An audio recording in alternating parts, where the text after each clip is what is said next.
Olá pessoal, fãs do SaaS, colaboradores, parceiros, clientes e usuários de uma forma geral. Nós estamos mais uma vez aqui no episódio do B&O, SaaS B&O, para conversar com um tema bem interessante que é inteligência artificial. E um dos nossos convidados hoje aqui é o André Micheli, que é o colunista da Jovem Pan, também sócio da Infobase e, o mais importante na minha opinião, coordenador da FGV.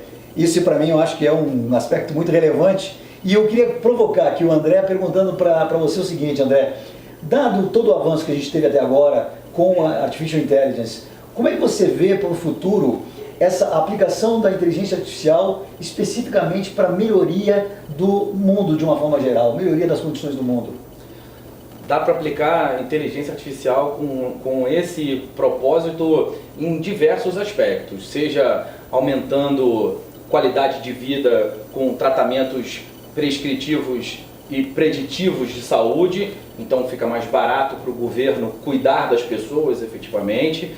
Dá para definir, por exemplo, como se distribuem determinados equipamentos em determinados países com menos recursos em função da incidência de doença, como por exemplo o câncer. O câncer é uma doença que tem um certo grau de previsibilidade por ter um componente genético muito forte. Sim. Então, em função dos estudos familiares, as pessoas podem de alguma maneira conseguir prever a probabilidade de incidência em um determinado lugar e colocar de forma proativa equipamentos que ajudem aquelas micro-sociedades, aquelas cidades.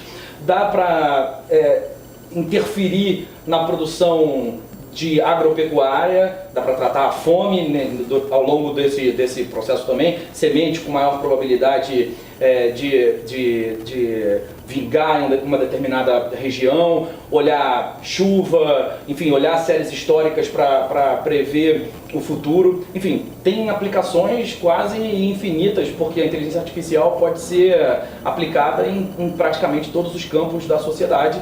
E, evidentemente, todos esses campos têm um desdobramento no sentido de tornar o mundo melhor. Legal. Você sabe que esses dias eu conversava com um outro colega aqui do SaaS a respeito das revoluções que a gente teve, né, na indústria. Então, agora nós estamos vendo a 4.0, a gente passou aí pela mecânica, elétrica, computacional, agora a grande revolução dos dados, que é a revolução digital, e se fala nessa uma possível quinta revolução industrial. E esse colega me comentava uma coisa que eu achei bem bacana, né? Com todo o avanço tecnológico que a gente tem, principalmente com os avanços da inteligência artificial, talvez seja possível que no futuro a gente consiga ter um convívio entre todos os negócios, as empresas de uma forma geral, que seja pautado pelo equilíbrio, digamos assim, da ética no negócio. Você acredita que isso seria possível de fato? Não vejo a mudança do objetivo financeiro mudar. Pelo menos não no curto prazo.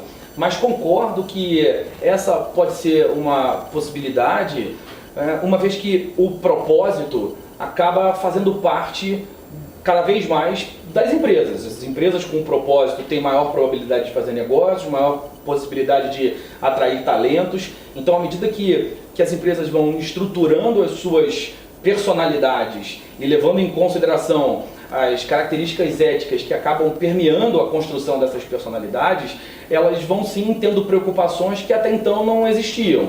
E se a gente imaginar uma generalização dessa prática, a gente vai ver um mundo mais ético e relações mais cordiais entre as empresas, mesmo sem a utopia do fim da competição, do fim da busca pelo lucro. A gente precisa entender que essa visão que em um determinado momento se deteriorou, de que o lucro e a ética não podem caminhar juntos, que essa visão está errada. E nós temos a obrigação de ser agentes dessa mudança.